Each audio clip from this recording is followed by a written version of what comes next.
গত রবিবার হেলিকপ্টার বিধ্বস্ত হয়ে প্রাণ হারিয়েছেন ইরানের প্রেসিডেন্ট ইব্রাহিম রাইসি ও পররাষ্ট্রমন্ত্রী হোসেন আমির আবদুল্লাহিয়ান সহ আরও 2 শীর্ষ কর্মকর্তা।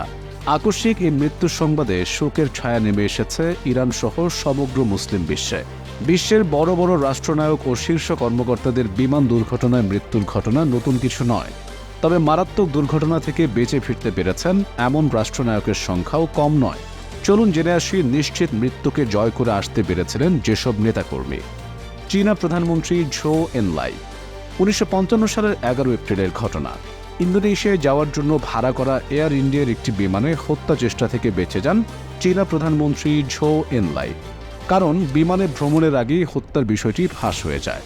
ফলে শেষ মুহূর্তে তার ভ্রমণ পরিকল্পনায় পরিবর্তন আনেন।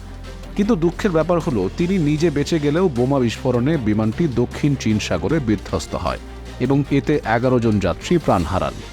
তুরস্কের প্রধানমন্ত্রী আদনান মেন্ডারেস।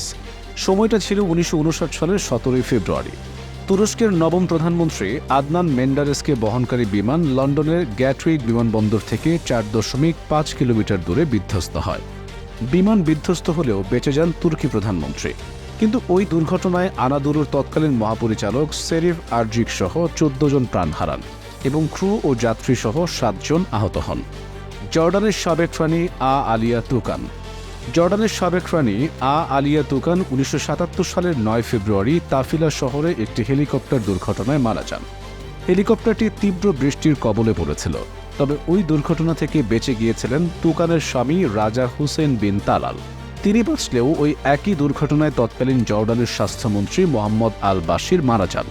ইংল্যান্ডের রাজা তৃতীয় চার্লস।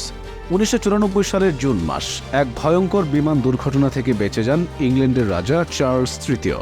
তাকে বহনকারী বিমানটি প্রবল বাতাসের কারণে নিয়ন্ত্রণ হারিয়ে ফেলে, ফলে এটি বিধ্বস্ত হয়। এ ঘটনায় কেউ আহত না হলেও $1 মিলিয়ন বেশি ক্ষতি হয়েছিল।